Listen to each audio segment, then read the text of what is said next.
All right, how's it going, people?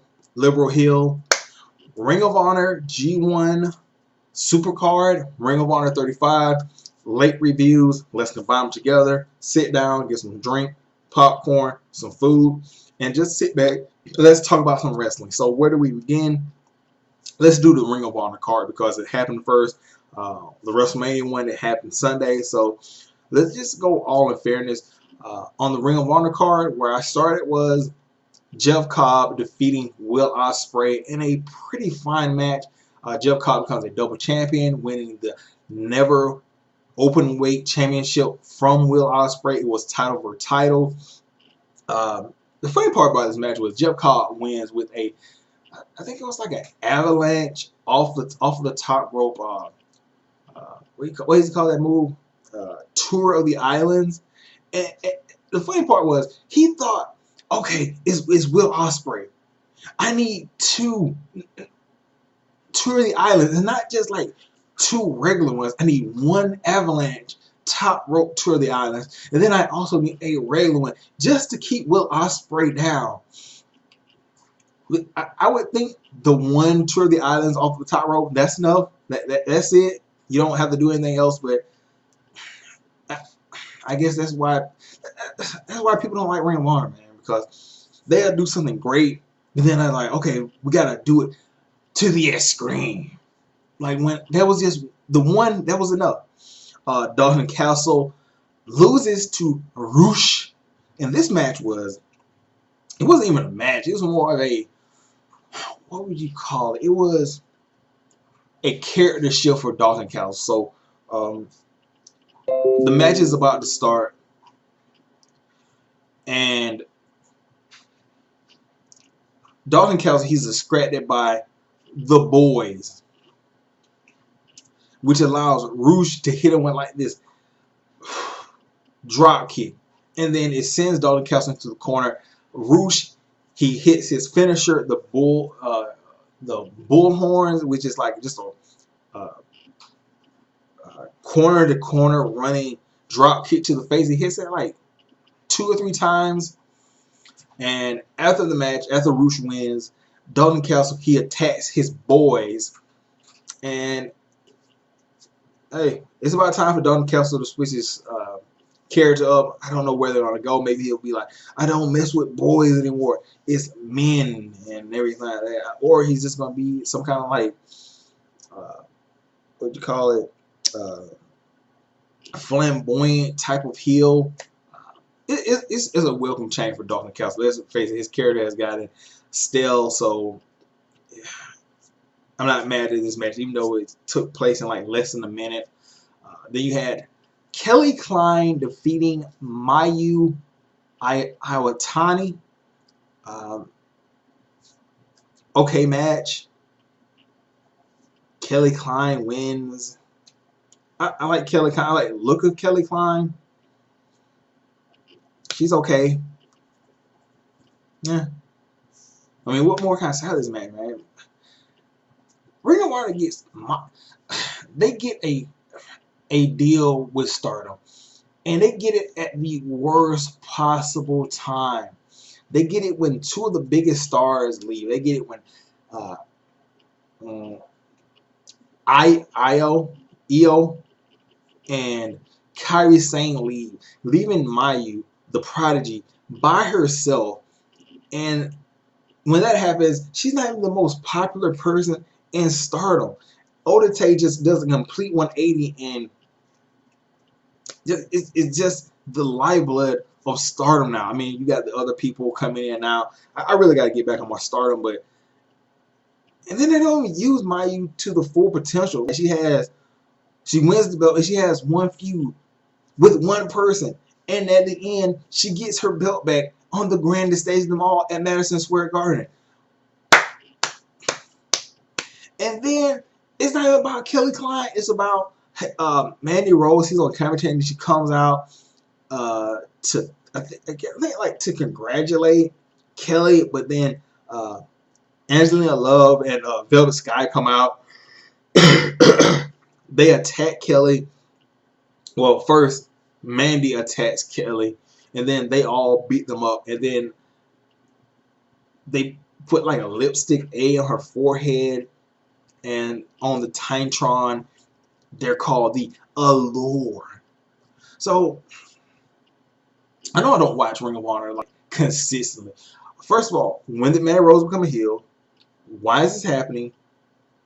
Why and why and why? Like, is this about putting Mandy Rose over? Like, look, Mandy Rose is hot. Okay, whatever. Wrestling talent, I don't see anything special. Hotness, yes, like fucking hotness. Wrestling talent, character. Maybe this is like a character building thing. That's on thing I can see. Like, she's gonna be up under the wing of Velvet, and especially Angelina, who's very good at playing a character or characters. So I guess it's like a protege type of role. Her being in the Allure. Then you have I don't think this happened. It was supposed to be Bully Ray versus Juice Robinson, but in a stroke of stupidity, Bully Ray attacked Juice, and then that led to what was it? Flip coming out, attacking Bully. Then the fat black guy, Shane Taylor and Silas Young, also beat up Flip. Then out comes Juice and Mark Hoskins. They have like a trash trolley of like weapons, hardcore match. It turns into a 3-on-3 hardcore match. Juice wins. So let me get this straight. So Bully Ray, who's been playing this like really great heel, like really great. I get it. On the big stage, you want the heel to get his comeuppance. You want him to get that, you got yours, buddy. You're not that bully anymore type of feeling. I would have done this. I would have had Juice versus Bully and have Bully win the title, and then you have Bully's comeuppance moment later on down the road for somebody like, I don't know, Flip, Cheeseburger, somebody that's been terrorized by Bully for like almost 2 years, but instead you just have him lose in a meaningless 6-man tag hardcore match. For what? And then, to make it so bad, this is what I promised they were going to do.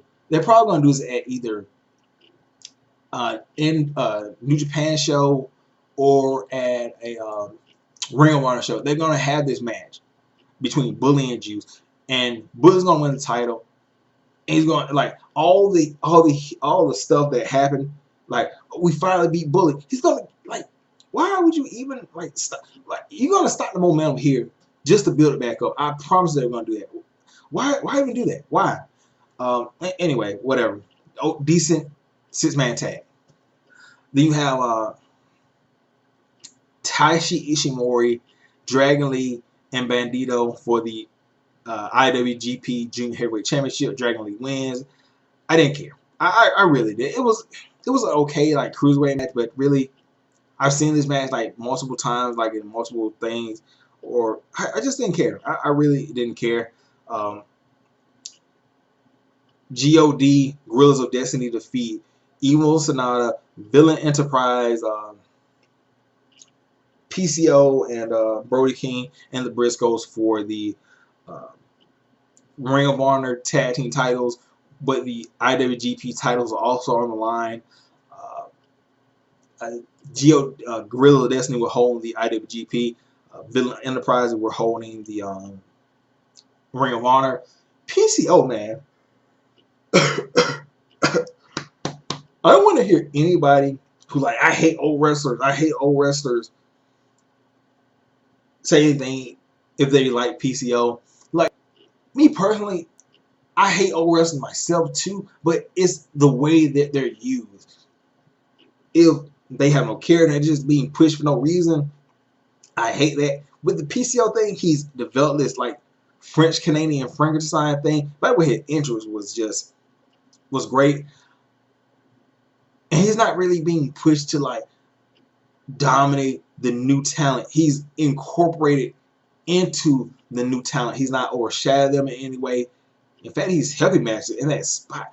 That double powerbomb from the ring to the outside was just brutal. And then he still set his character like hulking up a little bit, but falling down. So like it put over the Guerrillas of Destiny as like this brutal team, but it also showed that PCO is tough as hell. So unlike the balance, you had Zack Sabre Jr. defeating Tanahashi with a long way from home, that like weird, obviously painful submission.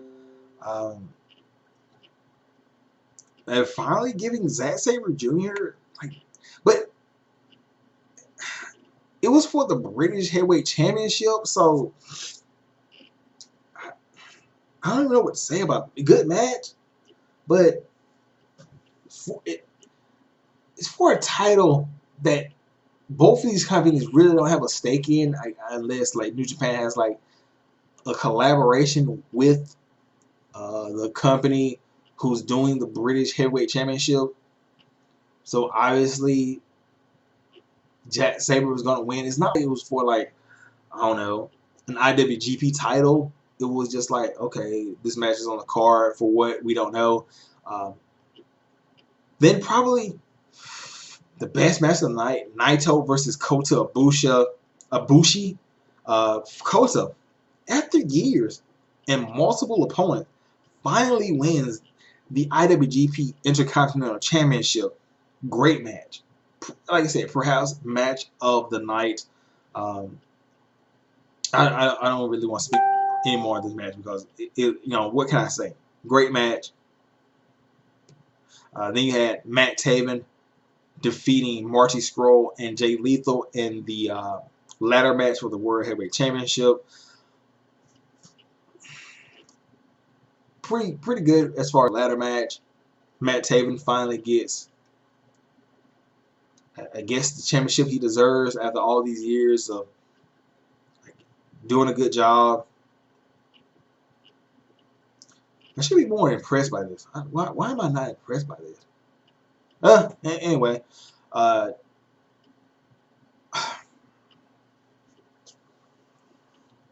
Okada defeats Jay White for the IWGP Heavyweight Championship. Okay, I haven't been watching New Japan. I know Jay White is was the champion, but I keep hearing these things like, "Oh, Jay White, he's like one of the worst champions ever." Blase, swaze. I gotta go back and watch this stuff, man, because what I saw in the G1 tournament, Jay White, his character, his annoying stuff, the guy was on point with his character. What did he do from that point to now to get the IWC in like a uproar? And even if, okay, this is how I watch this and I say, oh, I agree with you guys. Like, oh yeah, Jay White, he was straight trash, you know, on these shows and everything. He's like one of the worst champions. Rewind. We went from Tanahashi, Okada, Styles, Okada, Tanahashi, Okada, Omega, White. Oh, fucking. Why?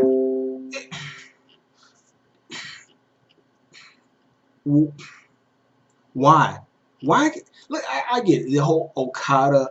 Oh, he was in a slump and now he's coming back better than ever, baby. Really? We need to get him. It went Okada, Omega, White, and it's back to fucking Okada. Are you fucking serious? Like, either they're John Cenaing the hell out of Okada, or New Japan doesn't have any legitimate stars outside of Okada, and they don't want to put the belt on Tanahashi because he's too old, and they don't want to get anybody else. You can't pick between, like, oh yeah, they just had to put it back on Okada because he's the great. No, why? If you have a problem with John Cena, like getting these back championships, which I do too, like back to back to back, like it would skip back and forth. Randy Orton, John Cena. You can't say like, oh yeah, it's great that Okada lost to Omega, then Omega lost the belt, and then Okada gets it right back. Oh, we're supposed to be sad for Okada because he was out of the title picture for like 6 months. Oh, Okada, no. If Jay White was gonna lose the belt, why not build on somebody? Hell, you could have put the title on on Ibushi, but yet you do this for what? Like, who's really like Okada? He's being great and all. The man's boring. He's boring as bricks. Even with Gato, the man was boring as shit. He's still boring. He's more boring than Randy Orton before he found person. The man is great talent. Boring wrestler. Boring. And what, like, there's another Okada title run. Oh, he's going to defend the title for a record 17 times and great matches where he does a drop kick. Who gives a fuck? New Japan needs characters, needs new talent. They don't need fucking another one, another fucking Okada title run. I don't give a fuck. That's not gonna get me back into watching New Japan. I don't give a fuck until he loses the title again. Like, at least Jay White was doing stuff different. Like, did people hate his wrestling, his character? A sniving, conniving douchebag who had decent mic skills, got Okada's mentor to switch up. A lot of layers there. With Okada, hey, he's a talented wrestler who doesn't need his mentor anymore. Who gives a fuck? Oh, okay, I'm gonna cut this off. I'm gonna just use this one, and then I'm gonna come right back with the WrestleMania one. Anyway, really? Okada? You put the belt right back on fucking Okada. Joke, man. That's a fucking joke.